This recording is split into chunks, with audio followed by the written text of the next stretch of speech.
एक गांव में रघु और लक्ष्मी नाम के पति पत्नी रहते थे। उनके शादी के बहुत सालों बाद उनके यहाँ एक बेटी पैदा हुई थी, जिसका नाम उन्होंने स्वप्ना रखा था।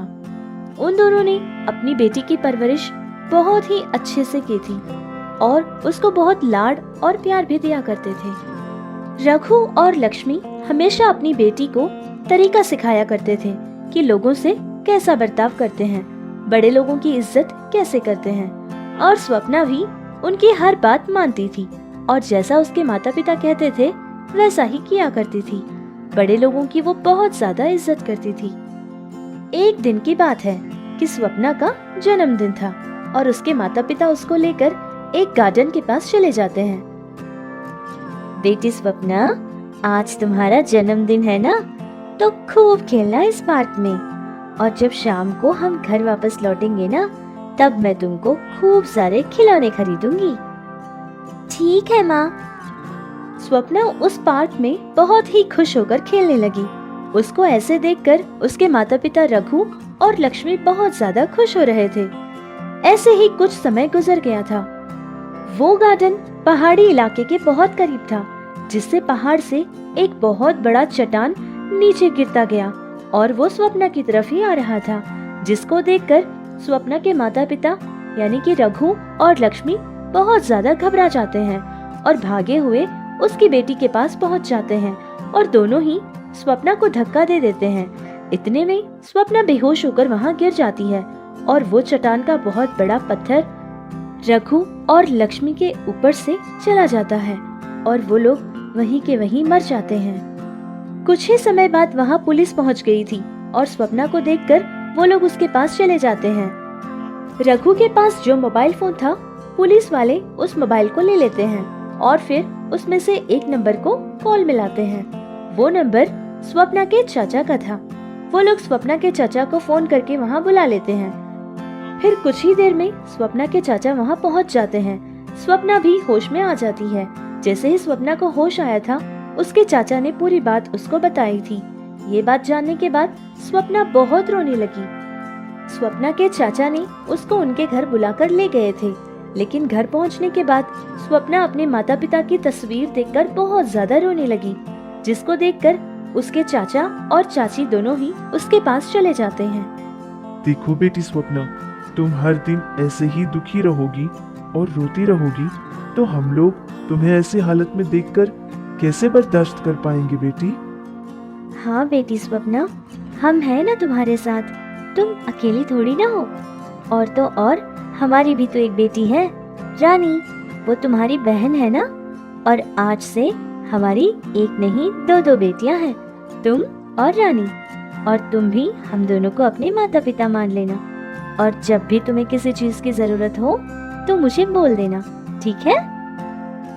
अपने चाचा और चाची की बातें सुनकर स्वप्ना बहुत खुश हो गई थी। स्वप्ना के चाचा चाची की भी एक बेटी थी, जिसका नाम रानी था। रानी को वो लोग बहुत प्यार करते थे, लेकिन जब से स्वप्ना उस घर में आई थी, रानी के माता पिता स्वप्ना का ख्याल कुछ ज्यादा ही रखने लगे। रानी की माँ स्वप्ना को अपने हाथों से खाना खिलाया करती थी और उसका बहुत अच्छे से ध्यान रखा करती थी, जिसको देखकर रानी को स्वप्ना के लिए बहुत गुस्सा आता था और वो ये सब देखकर बर्दाश्त नहीं कर पाती थी। इसी तरह मन ही मन रानी का गुस्सा स्वप्ना के लिए बहुत ज्यादा बढ़ता ही गया। स्वप्ना के चाचा चाची ने स्वप्ना को भी उसी स्कूल में एडमिशन करवा दिया था, जिसमें उनकी बेटी रानी पढ़ा करती थी।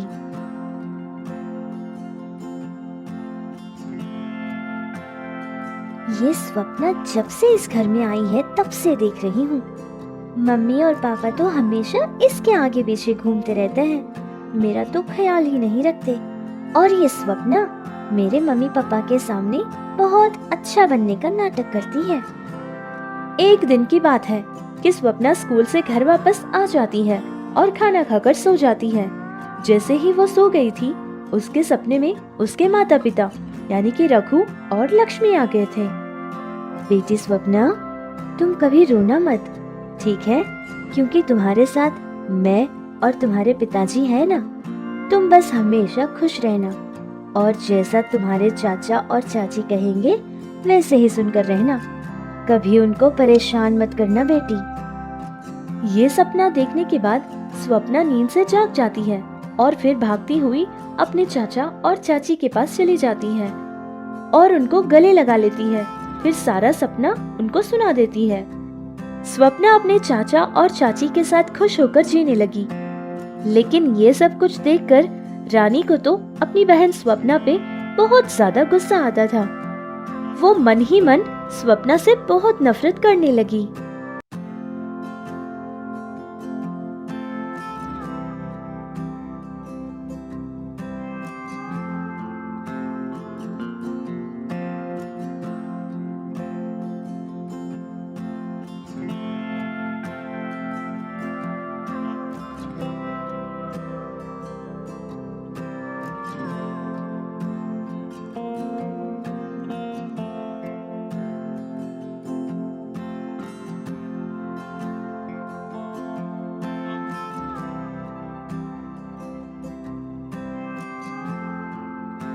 टीचर टीचर, मेरी किताबें और मेरा पेंसिल बॉक्स नहीं दिख रहा है टीचर।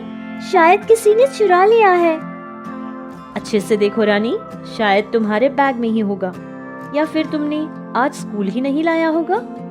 हाँ टीचर, मैंने लाया था।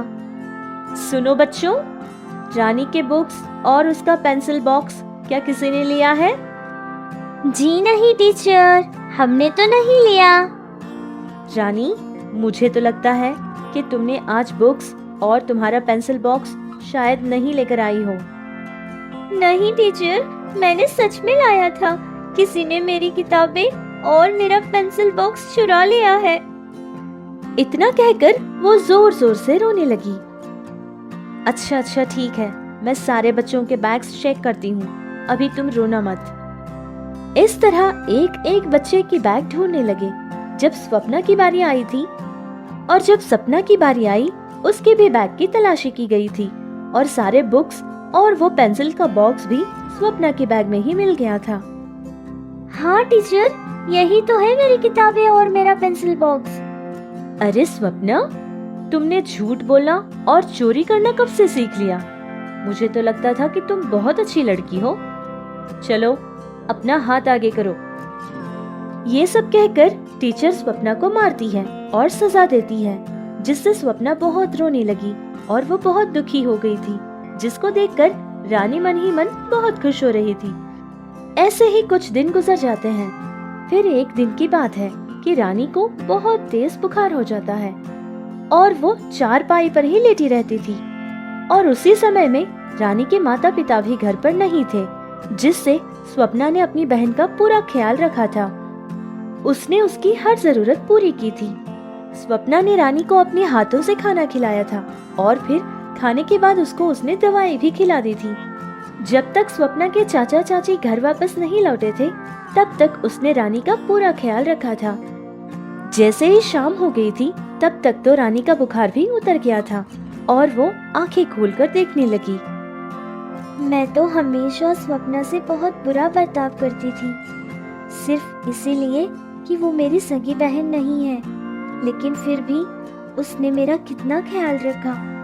माँ भी घर पर नहीं है, लेकिन फिर भी उसने मुझे माँ बनकर संभाला। कितनी अच्छी है वो, और मैंने उसे कितना रुलाया था और टीचर से मैंने उसको मार भी खिलाई थी।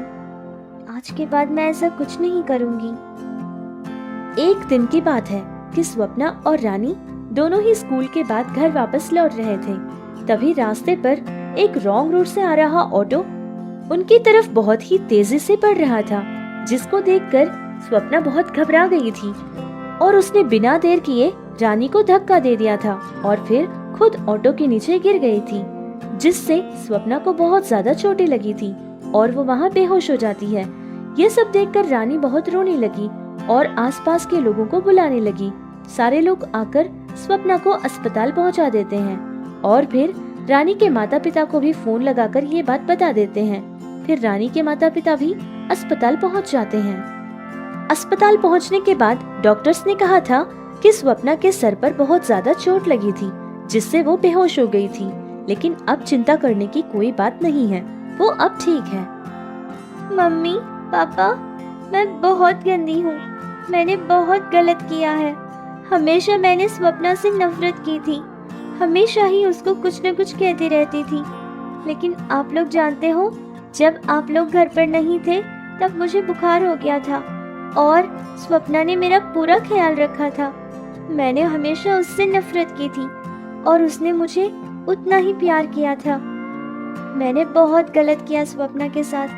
जैसे ही स्वप्ना को होश आएगा मैं उससे माफी मांगूंगी। अपनी बेटी रानी के अंदर आए ये बर्ताव को देखकर रानी के माता पिता बहुत खुश हो गए थे। फिर स्वप्ना को भी अस्पताल से घर लेकर चले गए थे।